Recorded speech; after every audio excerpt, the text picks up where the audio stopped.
Hello everyone, मैं ज्योति वर्दी Paramount ई services से। होप आप सभी ठीक ठाक होंगे, खैरियत से होंगे। तो आज की वीडियो बहुत ज़्यादा स्पेशल है। अगेन मैं बात करूंगी कनाडा की, जहाँ पे लोग परेशान हैं वहीं पे वीज़ाज आ रहे हैं, मतलब वहीं पे रिजल्ट्स अच्छे मिल रहे हैं। क्योंकि लोगों का परेशान होना बिल्कुल ही गलत है इस टाइम पे, ठीक है।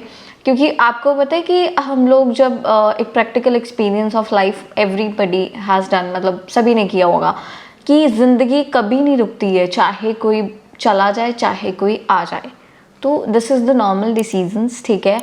तो अगर किसी के जाने से ज़िंदगी नहीं रुकती, किसी के आने से ज़िंदगी नहीं रुकती, तो इसी तरीके से इन वीज़ाज़ का हाल है कि ये कोई डिप्लोमेट्स चलेंगे तब भी नहीं रुकेंगे, आ गए हैं तब भी नहीं बढ़ेंगे, तो जितने हैं उतने ही रहेंगे। तो इस वजह से मैं आप लोगों को हमेशा जो है प्रैक्टिकल दिखा के चीज़ें करती हूँ, क्योंकि प्रैक्टिकल से आप लोगों का एक विश्वास जो है वो थोड़ा और बनेगा अपने ऊपर, मेरे ऊपर नहीं, अपने ऊपर, कि अगर हम प्रोसीड करते हैं तो क्या रिजल्ट्स हो सकते हैं। सो आज की एप्लीकेशन है और ये पर्सन मुक्तसर से हैं। ये ऑलरेडी एक बार रिफ्यूज्ड हैं हमसे ही और आज इनका वीज़ा आया है। अब देखो, मैं आपको वीडियो लास्ट जितनी वीडियोस आ रही हैं ऑलमोस्ट पहले हमसे रिफ्यूज़ थे, फिर वीज़ाज आ गए। मतलब री एप्लीकेशन के बाद हमें क्या रेशियो मिल रहा है। और ये एप्लीकेशन वही बंदा करेगा जिसको लगेगा कि उसकी फ़ाइल ना पहले भी सही लगी थी और अब भी सही लगेगी, ठीक है। हम लोग सर्विसेज ही दे सकते हैं। तो बात करें आज का जो सबमिशन हमने किया था, सबमिशन वाज ऑन 28 ऑफ सितंबर 2023, 28 सितंबर 2023 को।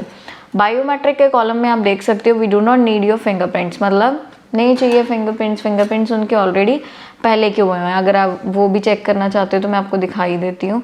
17 मई 2023 के बायोमेट्रिक्स उनके जो हैं वो हुए पड़े हैं, डेट ऑफ इनरोलमेंट अगर आप चेक करते हो तो। इस वजह से फिर हमें जो ओरिजिनल पासपोर्ट रिक्वेस्ट मिला है वो 23 अक्टूबर 2023, मतलब 5 दिन कम 1 महीना, 25 डेज़ में हमें जो वीज़ा है वो मिल चुका है। 23 अक्टूबर मतलब 3 दिन पहले की बात है। तो आप देख सकते हो कि रेशियो क्या चल रहा है, मतलब रेशियो अच्छा चल रहा है अगर आप एप्लीकेशन लगाते हो, क्योंकि भाई उनका पीक सीज़न आ रहा है, क्रिसमस न्यू ईयर आ रहा है, फिर आगे जाके मतलब एक एम्बेसी है जो कि दे आर ऑलवेज, मतलब उनको जहाँ से पैसा आ रहा है ना वो अपना रास्ता बिल्कुल नहीं बंद करते हैं। मतलब ये एप्लीकेशंस अगर रिजेक्ट भी हो गए तो इसमें कोई डर वाली बात नहीं है। आप एक बार लगाओ, 2 बार लगाओ, रिजेक्शन अगर जेन्युइन आ रही कोई दिक्कत वाली बात नहीं है। क्योंकि हमारा काम क्या, अर्जी देनी, आगे से अर्जी को एक्सेप्ट करना रिजेक्ट करना वो एम्बेसडर का काम है, ठीक है। फिर इसी तरीके से जब वीज़ा आ जाता है तो क्या है, स्टिकर आ गया आपके हाथ में, फिर आगे उन्होंने आपको एंट्री देना है नहीं देना वो भी इमिग्रेशन के हाथ में है। तो ये चीज़ें जो है ना प्रॉपर इसलिए मैं गाइड करती हूँ क्योंकि दिस इज जस्ट है ना वीज़ा एप्लीकेशन है, तो इसको एप्लीकेशन की तरह प्रोसीड करो, जिंदगी की तरह मत प्रोसीड करो, ठीक है। मिल गया देन इट्स वेरी नाइस, नहीं मिला तो कोई दिक्कत नहीं, अगली बार ले लेंगे, राइट। ये सोच रख के करोगे तो ज़्यादा बेटर है। और आप लोगों के सामने कि जो आप इश्यूज फेस कर रहे हो, डिप्लोमेट इश्यूज और कुछ भी आपको, क्योंकि आप न्यूज़ सुन रहे हो ना, न्यूज़ का काम क्या है वो बताओ आप पहले।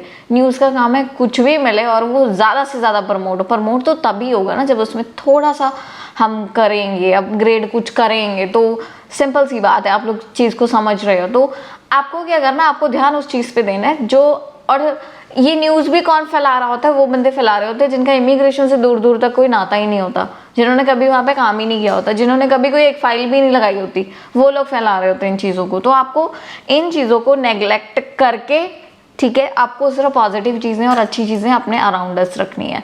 अगर मैं बात करूँ, नेगेटिविटी बहुत है। आप न्यूज़ अगर आपको रीड करनी है ना तो आप ये चीज़ भी रीड करो, कितने लोग डेली कैंसर से मर रहे हैं, कितने लोग डेली कैसी कैसी बीमारियों से मर रहे हैं। तो उन चीज़ों को क्या आप अपनी लाइफ में इम्प्लीमेंट करोगे? नहीं बोलोगे नहीं उनका तो नाम लेना भी खराब है, हम नहीं लेंगे, हम सोचेंगे भी नहीं। तो same kind is that, success के बारे में सोचो, अच्छे कर्मों के बारे में सोचो कि आप अच्छा और भला कैसे कर सकते हो। जब आप भला करते हो कुछ तो भगवान ऑटोमेटिकली कुछ भला कर देता है आपके लिए। ये प्रैक्टिकल चीज़ें जो मैंने करी हुई हैं and I want that you should do it, right. तो ये एप्लीकेशन है, मेरे पास एक बार लगाओ, 100 बार लगाओ, मैं 100 बार में भी नहीं कहूँगी कि गारंटी है वीज़ा की। क्यों? मेरे को पता है आ जाएगा, इतनी दूर जाने की ज़रूरत नहीं, उससे पहले ही आ जाएगा।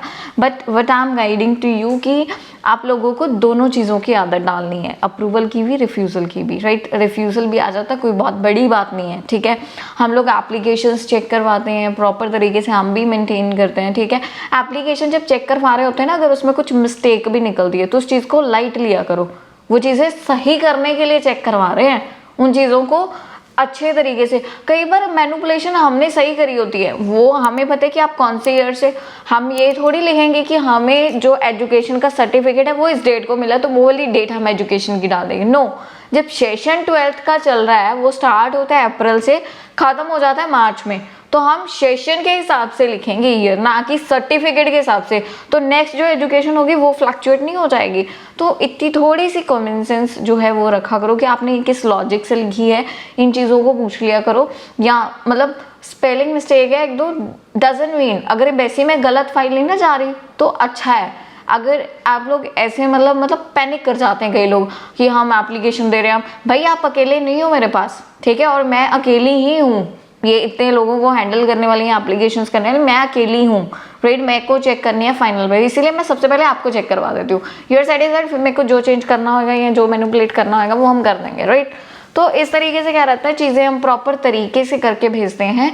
जितना वीज़ा आपके लिए इम्पॉर्टेंट है उतना ही हमारे लिए इम्पॉर्टेंट है।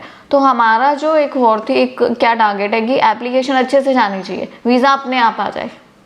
तो इन चीज़ों पे फोकस करना है, डरना नहीं है एप्लीकेशन लगाने के लिए। You should proceed, go ahead, ठीक है। अपनी एप्लीकेशंस को लगाओ, कोई ऐसी दिक्कत वाली बात नहीं है। मल्टीपल वीज़ा, जब मर्जी ट्रैवल करो। बाकी thank you so much all of you. बाकी आप लोगों को जो भी क्वेश्चंस क्वेरीज हैं वो ज़रूर कमेंट्स में पूछते रहा करो। Thank you so much.